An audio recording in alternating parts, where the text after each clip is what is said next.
Vaya. Om Namo Bhagavate Vasudevaya.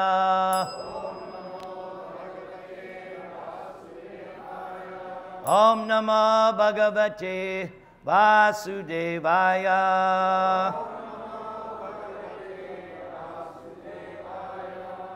So yesterday was known as Vamana-katha. It's a very, very auspicious day. And I spoke about it last night at a home program I did. But there's so much benefit by hearing about Lord Vamana, as it says at the end of this description in the Srimad Bhagavatam, that hearing about Lord Vamana is so auspicious. And I think all of us could use some auspiciousness in our lives. Would you agree? Yes, especially these current days. So before speaking, I always recite my two favorite mantras besides the Hare Krishna mantra and the Panchatattva Mahamantra. Trinadapi sunichena tarariva sahishnuna amanina manadena kirtaniya sadahari Hare Nama Hare Nama Vakivalam Kalo nastyeva gatiranyata. So there is a Vaishnava song by Jayadev Goswami called the Dasavatar Stotram. We just sang the fourth verse, Namaste Narasimhaya Tavakara Kamala. And the next verse glorifies Lord Vamana. Chalayasi Vikramane Balimadbhuta Vamana Padanakanira Janita Jana Pavana. Chalayasi Vikramane Balimadbhuta Vamana Padanakanira Janita Jana Pavana. Chalayasi Vikramane Balim Adbhuta Vamana Padanakanira Janita Jana Pavana. Keshavadrita Vamana Rupa Jaya Jagadisha Hare Jaya Jagadisha Hare Jaya Jagadisha Hare. Everyone sing. Keshavadrita Vamana Jaya Jaya.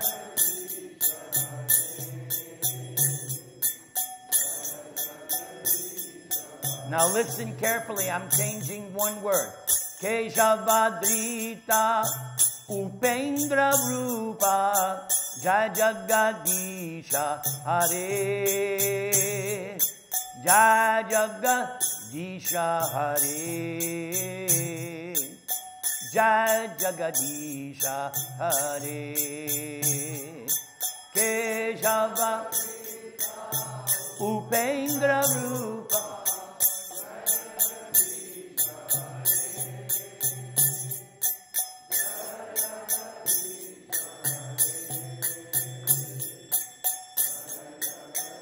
And one more name. Keshavadrita Trivikrama Rupa Jaya Jagadisha Hare Jaya Jagadisha Hare Jaya Jagadisha Hare.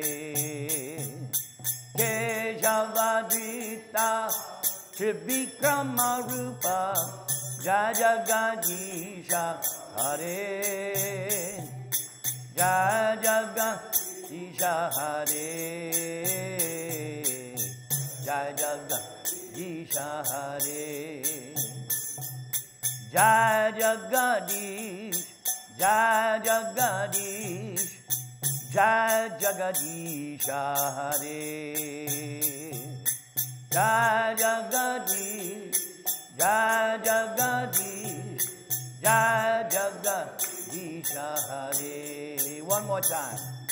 Jai Jagadish, Jai Jagadish, Jai Jagadisha Hare.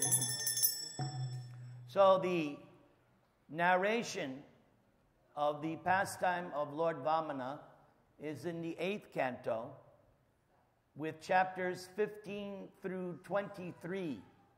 So that's 9 chapters Shukadeva Goswami uses to nicely depict the appearance of Lord Vamana. And one thing that has to be mentioned, because some people are under the mistaken idea that these narrations are myths or some kind of folklore. But that is not how we understand things in Srimad Bhagavatam. We take these histories, not stories, histories, as actual events that took place not necessarily on earth, but within the universe. Vyasadeva, in writing Srimad Bhagavatam, is of such a character that he's not going to waste his time simply writing some nice stories. So these events that are depicted, they're historical events that took place thousands, if not millions of years ago. So to bring you up to speed, long time ago, there was a battle between the demons and the demigods, because that is their nature.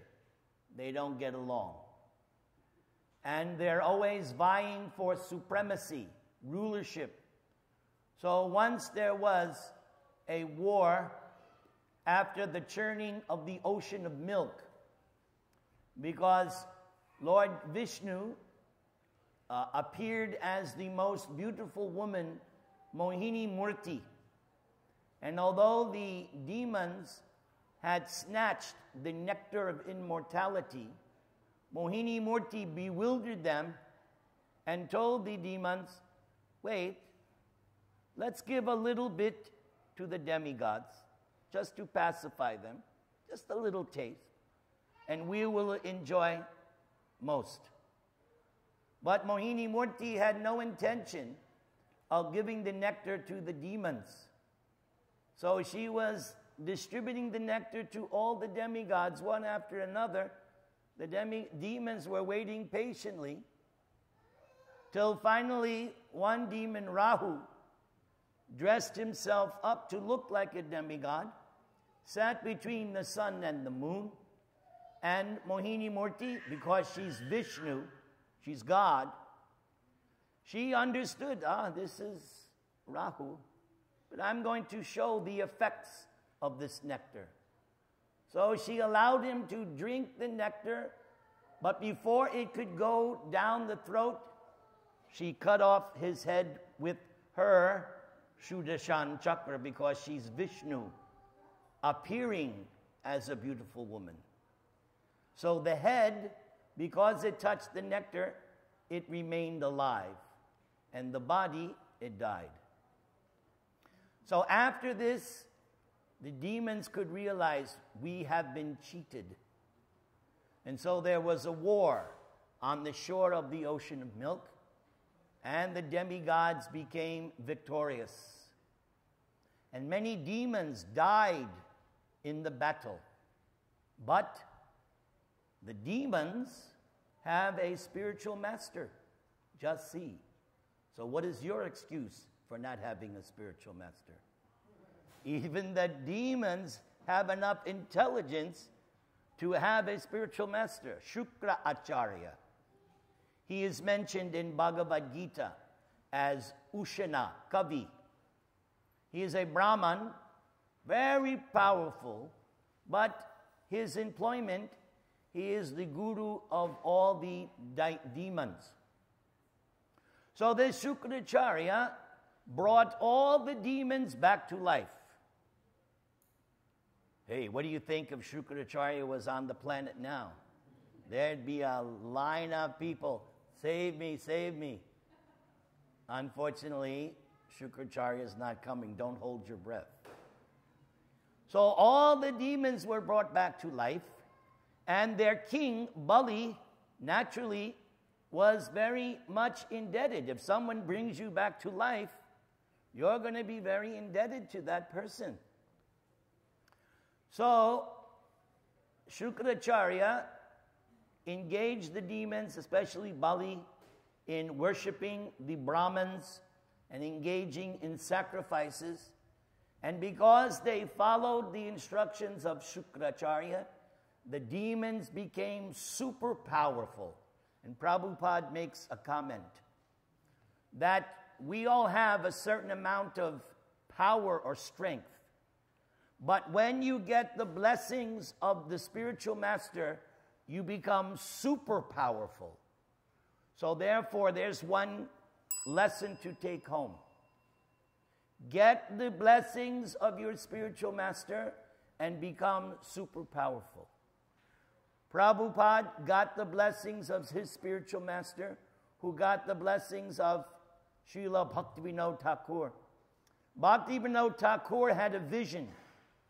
He predicted that one day all the European and the peoples outside of India would be chanting Hare Krishna. Everybody chant. Hare Krishna, Krishna Krishna, Hare Hare, Hare Ram, Ram Ram, Hare. He had this vision that Krishna consciousness would spread, and he predicted someday a great personality will come and take Krishna consciousness out of India and spread it. And we all know who that person is. Our founder Acharya, A.C. Bhaktivedanta Swami Srila Prabhupada Ki. He did it. He gets the credit. And of course, his disciples, they helped him. And his grand disciples, they are helping him even now. And this movement will go on for the next 10,000 years. But it requires one thing, you. You have to participate. You, like on the battle of Kurukshetra, Krishna told Arjuna, Nimitta matram bhavasavya sachin. Arjuna, I am showing you the outcome of the battle. I am going to get what I want. But I want you to take the credit. So this Krishna consciousness movement is predicted by Bhaktivinoda, by Lord Chaitanya. It will be here for 10,000 years. Now the question is, do you want to take credit for it? All you have to do, number one, chant Hare Krishna. Can you do that? Oh, okay. Very good. Then the second thing, you have to preach. You have to give it to others. Don't keep it locked up in your room. Don't be a closet Hare Krishna.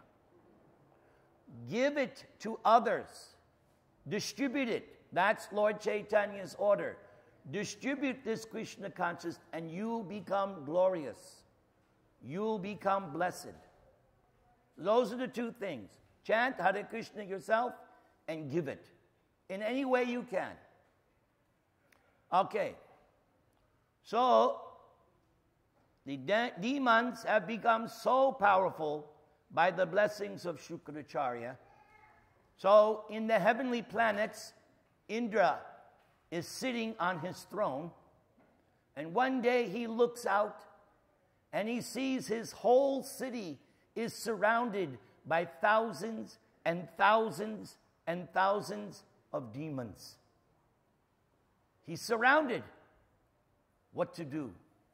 He's smart. He goes to his guru, Brihaspati. Gurudev, what should I do now? Brihaspati, he is also extremely powerful, very knowing. He knows so much knowledge. He told Indra, don't fight now. You will lose. Because Brihaspati could tell, the only way they could have gotten this far is they must be blessed by Shukracharya and the Brahmin descendants of Bhrigu Muni, a very powerful Brahmin. So Brihaspati said, if you fight now, you will lose. You go hide yourselves. Remain invisible. The time will come, you will once again be victorious. So Indra obeyed the spiritual master. That's the next point. There's no use in accepting a spiritual master unless you're willing to obey him. The spiritual master is not somebody who's here to pat you on your head and tell you, oh, everything's nice and I'll give you whatever you want. No. The spiritual master is like a doctor. When you go to a doctor, you go because you're sick. And then the doctor will give you different things. Do this, don't do this. Eat this, don't eat this. Do this particular medicine. You don't question the doctor.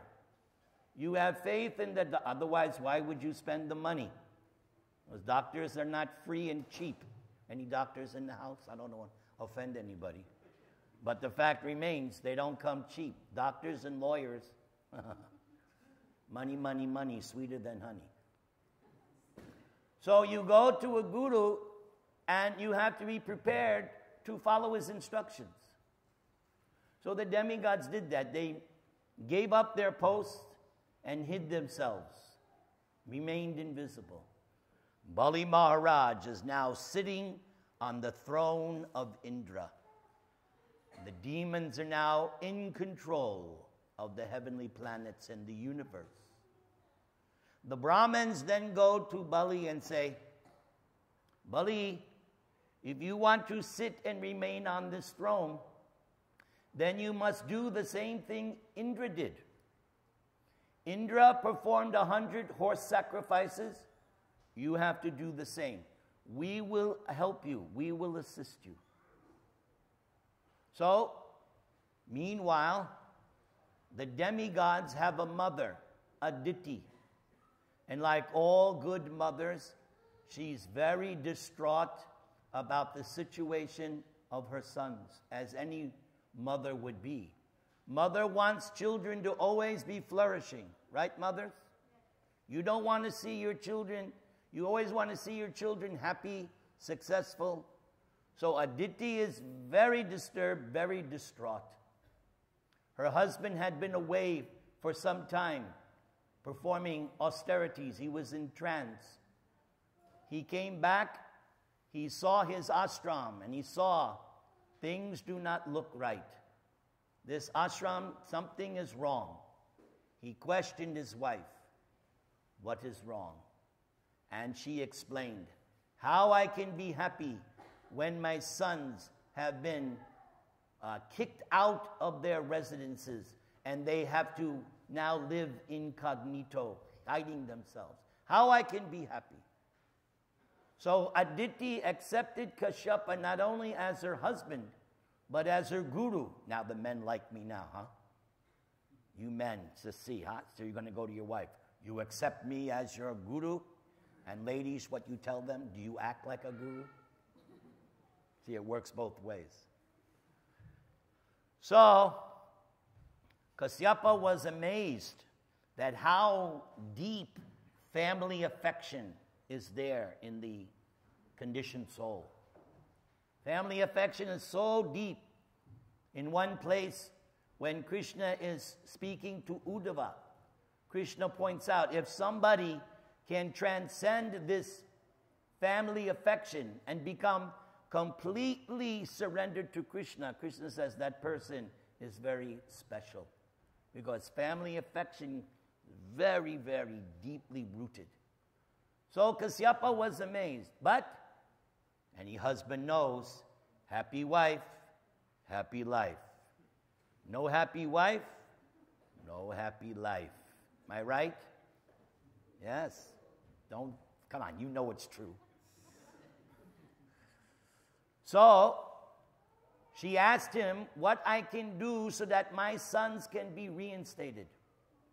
Kasyapa said, you must worship Lord Vishnu. You must perform a sacrifice that I learned from Lord Brahma himself. Very powerful ritual called Payovrat. For 12 days, you will worship Lord Narayan. Everybody say. Narayan. That wasn't everybody. Narayan. That's better. Now you get a ding.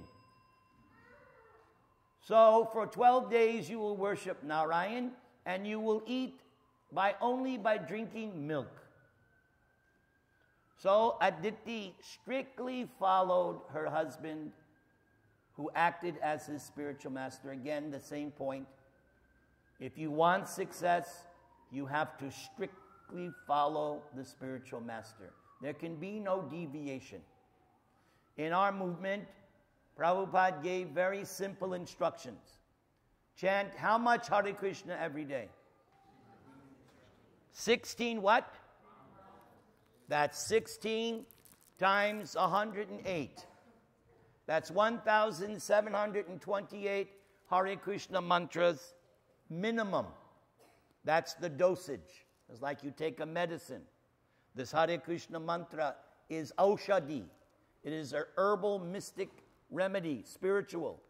You have to take the full medicine, 16 rounds, every day, without fail.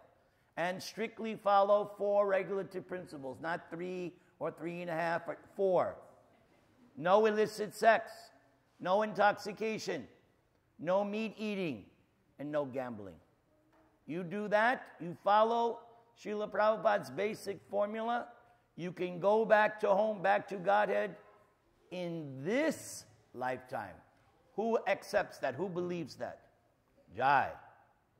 Very important. You have to have faith in the words of Prabhupada.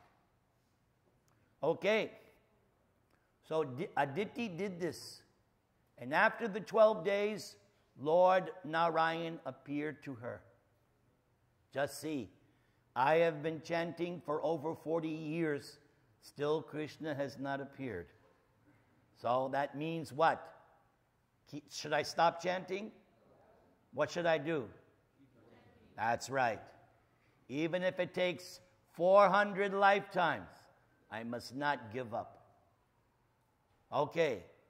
Lord came and said, yes, I know your desire. I have agreed to fulfill it. I am pleased with your husband's austerities. I am pleased with you. And now I will satisfy. So, at some point afterwards, Aditi was pregnant, and in her womb was the Supreme Personality of Godhead himself.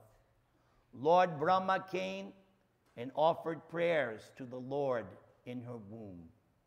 Very similar to the description of Krishna's appearance. And for those of you who remember, when Krishna appeared that first Janmashtami, he first appeared as what? A baby? How does he first appear? Narayan. Everybody say. Narayan. And Narayan told her, Devaki, this is the 3rd time I have appeared as your son.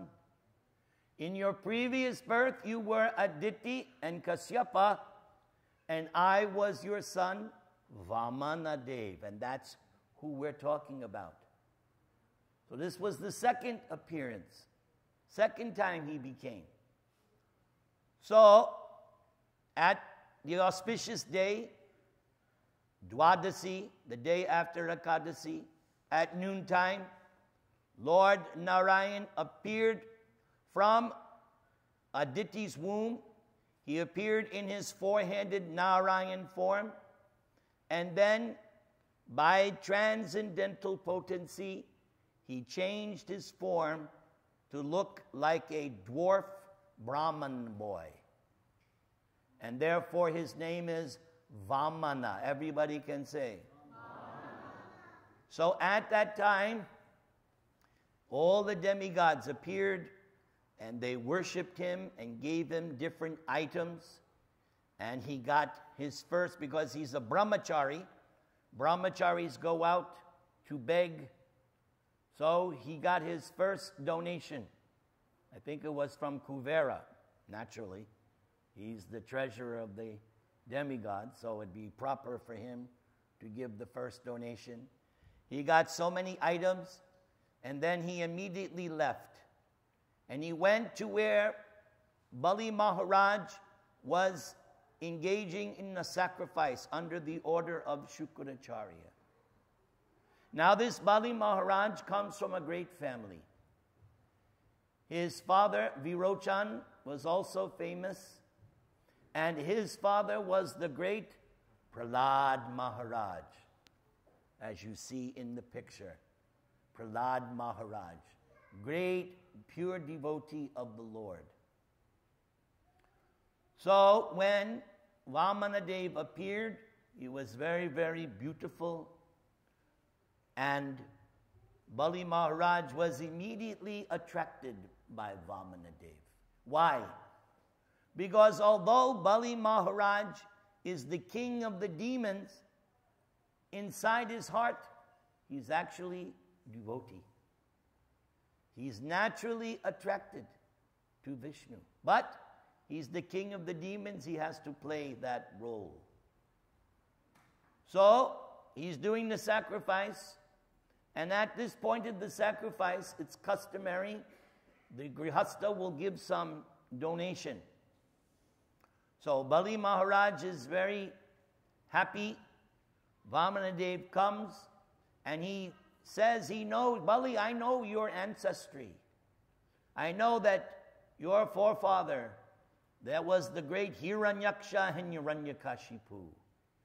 And Krishna glorifies Bali, telling him how great his dynasty was. He gives a nice short description of what happened to Hiranyakashipu and Hiranyaksha. So Bali is hearing this from Vamana. So Bali says, I would like to give you some charity. And Vamana says, yes, give me 3 steps of land. And Bali goes, why are you asking such a little thing? I own the whole universe. I can give you anything. I can give you your own planet. But here Vamana teaches a very important lesson for all of us. Vamana told Bali, if I'm not satisfied with 3 steps, even if you give me everything, I won't be satisfied. So this is an important point, especially those who are brahmanas and devotees. One thing we learn how to be satisfied in any condition. The non-devotee, the materialist, is never satisfied. If he has $1,000, now I want 2. $1 million, now I want 10 million. This is the non-devotee. Greed. Prabhupada used to say, how many chapatis you can eat? Even if you have $10 million, you still only can eat the same amount of chapatis. It's not that because you're Trump, now you can eat 1,000 chapatis. No, you're still the same person. So Vamana is teaching us how to be satisfied. And there's those of you who know the story of Sudama Brahmana. Sudama Brahmana was destitute, so poor, but he was happy. He wasn't complaining, oh, I'm so poor. No, he was worshiping Krishna, he was happy. Later, when Krishna gave him immense opulence, he didn't change. He was the same Sudama, satisfied. So this satisfaction is a very important situation for a Brahmana and a devotee. Whether you are rich or poor, you live here, you live there, somehow or other, be happy. And the way to do that is chant Hare Krishna. Teach me. Hare Krishna, Krishna Krishna, Hare Hare, Hare Rama, Rama Rama, Hare Hare. You chant so good. I'm going to give you 3 bells. Very nice chanting. So, before Bali Maharaj can give the charity, his guru, he can see this is not some brahmachari dwarf. No, this is the enemy, Lord Vishnu. Shukracharya knows he's not going to just take 3 steps. He's going to take everything away from Bali. I will lose everything. Bali, you will lose everything. Do not give this brahmachari anything. But Bali Maharaj says, I've already given my word. And nobody in my family has ever gone back on their word. But Shukracharya, because he's a Brahmin and knows the scripture, he quotes scripture. No. It says here, you can do this. It says here. In so many ways, he gave him an out, how to renege on his promise. But Bali Maharaj was determined. Even if this is Vishnu, and even if he is going to take everything away from me, and even if I'm going to lose everything, I don't care. More important to me is my word. It is said that there are 4 legs of religion: cleanliness, mercy, austerity, truthfulness. Those 4 legs of religion, 3 are gone. Only 1 remains, truthfulness. But in this age of Kali, that truthfulness is dwindling. It's not said steady. And we see it every day. So much lying going on in the government, in the halls of so-called justice, in business, even between family members. Lying. This is symptomatic of the age of Kali. This truthfulness is day by day dwindling. Now, there is mentioned in this section, Mother Earth. She can tolerate big mountains, no problem. But it is said, Mother Earth cannot stand a sinful liar. So we must, as devotees, we must show by our example that we're honest and truthful. We have to set the example for others. We are dressed as Vaishnavas, as devotees. We are meant to show the people in general what is the standard of religion. So we must be honest and truthful. We must remain truthful to Krishna, God.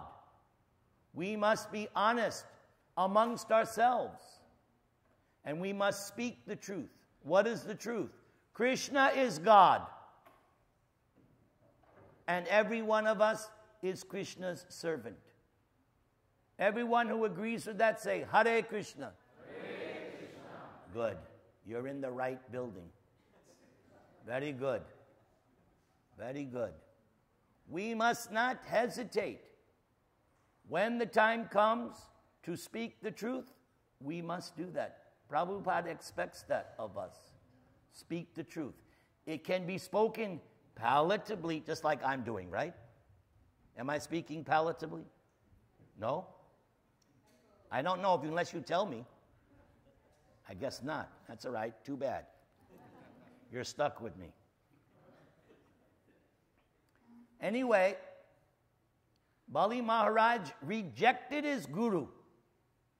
He said, all along, you have been engaging me in doing all these sacrifices, and in the sacrifice there's worship of Vishnu.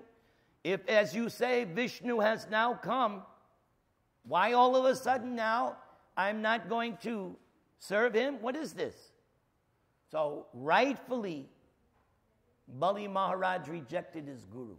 This is the only case where the guru can be rejected. If the guru goes against Krishna and teaches something that's against what Krishna says, then only the guru can be rejected. Because what makes a guru a guru? Is it because he looks good? He wears fancy clothes? He sits on a big chair? That doesn't make one a guru. What makes one a guru, and Prabhupada himself spoke this, he repeats what Krishna says. That's a guru. And Lord Chaitanya says, all of you should become guru. How? Get a big beard? No. How do you become guru? You repeat what Krishna says. Krishna says, surrender to me. The guru says, surrender to Krishna. Lord Chaitanya is our guru. What did he say? Chant Hare Krishna. If I want to be a guru, I repeat what Lord Chaitanya says. Chant Hare Krishna. So go ahead.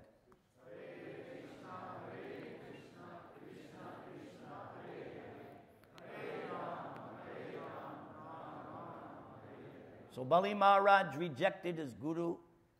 He offered water to Vamana and kept his promise. Now, at this point, Vamana Dev begins to expand and expand and expand to universal proportions. He becomes so big, everything in the universe is within his body. With 2 steps, he covers everything in the universe. And not only that, with his second step, he cracked a hole in the covering of the universe. Because the universe is like a coconut. And there are layers. And the universe is floating in the causal ocean. So when he cracked the covering of the universe, water from the causal ocean leaked down, and it bathed Vamana Dev's foot. And Vamana Dev's soul is a reddish color, because that's Krishna. He has reddish palms, reddish on his feet. And so because the water washed Lord Vamana Dev's feet, the water became pinkish in color. And it became one of the 3 Ganges rivers. The Ganges is made of 3 rivers. So, here's one Ganges. Another Ganges, at some point in this narration, Lord Brahma washes Lord Vamana Dev's feet with the water in his water pot. That becomes the second Ganges. And the third Ganges, Lord Narayan himself incarnates as Ganga Devi. So that's why it said Ganga is made up of 3 rivers. So when Vamana Dev with 2 steps covers everything in the universe, Vamana Dev now says to Bali, you promised me 3 steps. Where is my 3rd step? Because with 2, I have covered everything.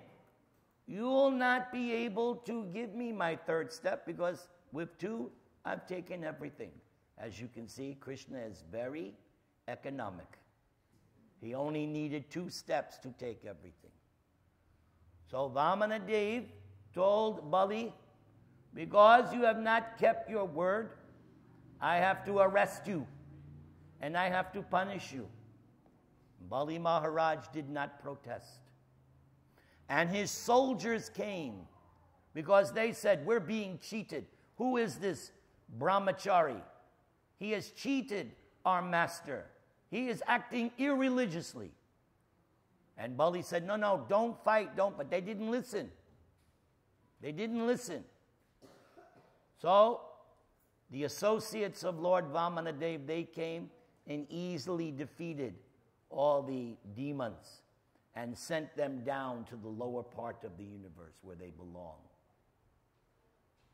And Bali was tied up, bound up by the ropes of Varuna. And then Bali, because I said, in his heart, he's a devotee. And he was actually very happy that all this was going. He was happy that Vamana-Dev did this. He could understand this is all Krishna's arrangement. This is actually for my good.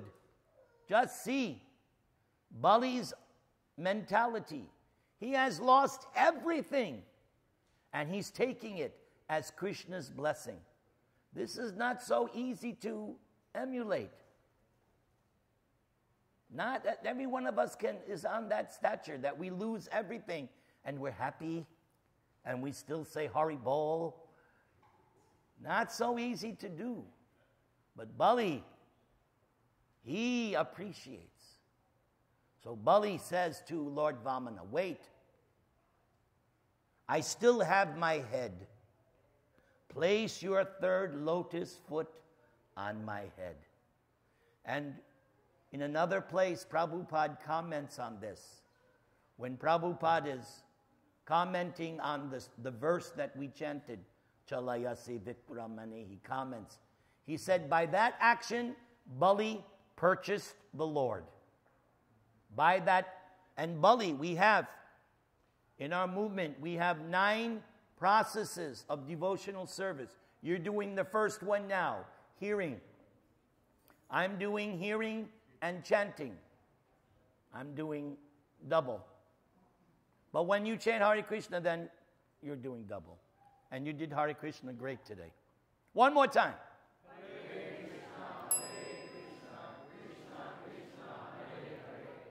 Hare Rama, Rama Rama, Hare. The reason I do that, it keeps you awake. Plus, that's why I use the bell. No sleeping. We're in class. And by the way, this is approved by the GBC. So, Bali Maharaj offered his head. So there are 9 processes of devotional service. The 9th one is called, repeat, Atma Nivedanam. It means complete self-surrender. So when Bali offered his head, he became the example of the perfection of this 9th item of devotional service, full surrender. Because he gave everything, right? He had conquered the universe, rightfully so, but Vamana-Dev cheated him and took everything away. He still had his head. He surrendered everything. So the Lord then told Bali, I want you to go to this low planet called Sutala. But don't worry.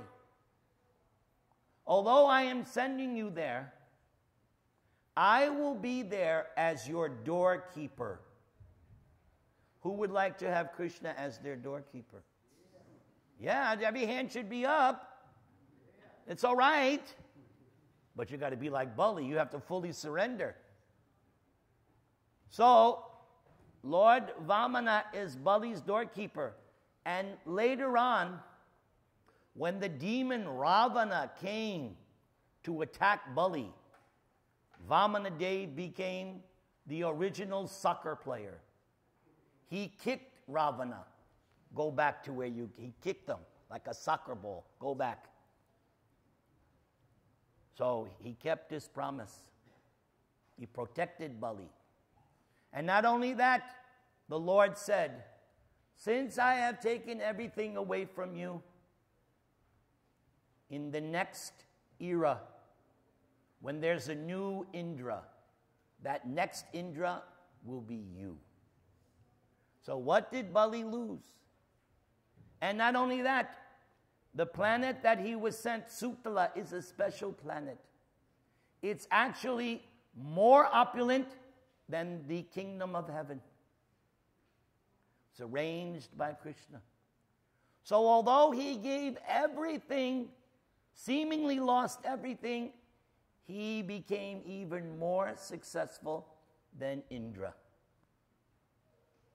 So, Bali goes down, the demons have been sent down, and Bali Maharaj not Bali, but the sacrifices come. Yes, Bali finishes the sacrifice and then he goes down. So after the sacrifice, Vamana says to Shukracharya, Maharaj, what is the fault of your disciple? And Shukracharya, by this time, he has become a little enlightened. And he has realized many things. So Shukracharya says, my Lord, whenever there's a sacrifice or a ritual, there's bound to be mistakes. There's bound to be discrepancies.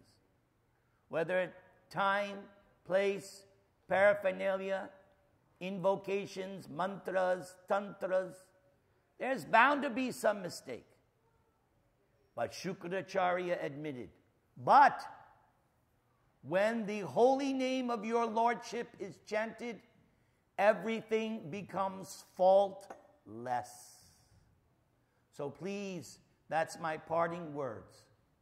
Never give up chanting. I chanted that mantra. Hare Nama, Hare Nama, Hare Nama Eva Kevalam. There is no other way. Kalo Nastyeva, Nastyeva, Nastyeva, Gatiranyata. You have a problem in your life? Chant. You're happy in your life? Chant. You're sad in your life? Chant. Anytime you're between a rock and a hard place? Chant. For the people of Houston, chant. What else you got? You have also lost everything, Houston. Krishna has taken it away. So, you still have your tongue. You still have your ears. And I saw on the TV that they were interviewing many of the people. They were happy. They said, yes, we lost everything, but we still have our life. We still have our family. That is the proper attitude. They all admitted, these material possessions, they come and go, we can get again. Life, you cannot. So I would only add, if I was on MSNBC or some station and they interviewed me, my message for Houston would be, add one thing. Chant the following mantra.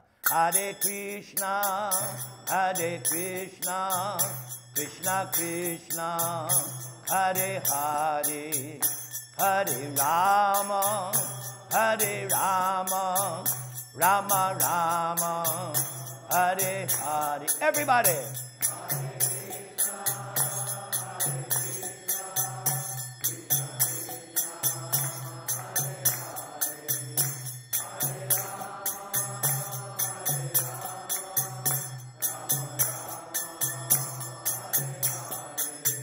Hare Krishna, Hare Krishna, Krishna Krishna, Hare Hare, Hare Rama, Hare Rama, Rama Rama, Hare Hare.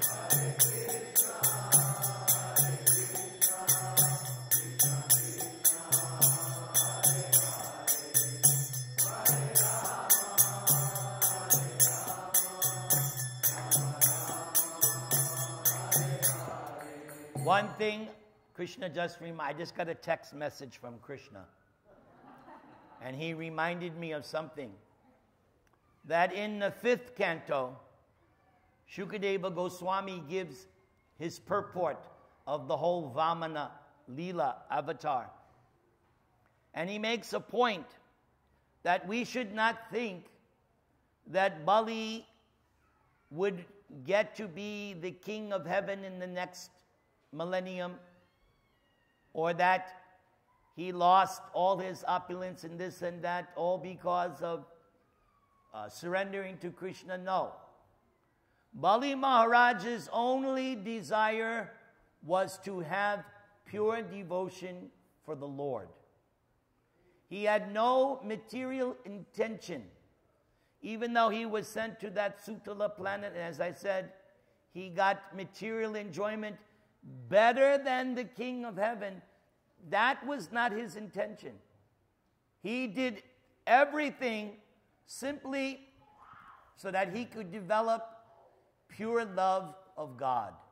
And pure love of God is the ultimate goal of life. There are many religions in the world. Some of them teach, they have this new phrase, prosperity religion. This is very popular now. That different religions, they're teaching people, oh, you do our church and you'll become fabulously materially successful. As if that's the goal of life. Yes, we are going to worship such and such, join our church, and you will get great prosperity because that's what God wants for you. And this is very attractive to less intelligent people. Oh, I will get all this by joining your church. Sign me up. No. This is what Prabhupada and Lord Chaitanya teach. The goal of religion is not material prosperity. The true goal of religion is developing your dormant love of God. Hare Krishna, Krishna Krishna, Hare Hare, Hare Rama, Hare Rama, Rama Rama, Hare Hare. Bolo!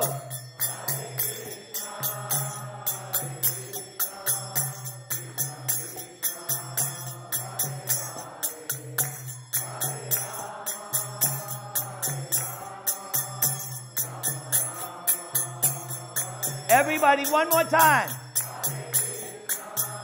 Hare Krishna, Krishna Krishna, Hare Hare, Hare Rama, Hare Rama, Rama Rama.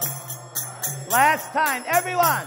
Hare Krishna, Hare Krishna, Krishna Krishna, Hare Hare, Hare Rama, Hare Rama, Rama Rama, Hare Hare. I thank you very much. I pray to Krishna that all of you begin to develop more and more your dormant love of God. I cannot give you any better benediction. Class is dismissed. Go take prasadam to your full satisfaction. That's an order.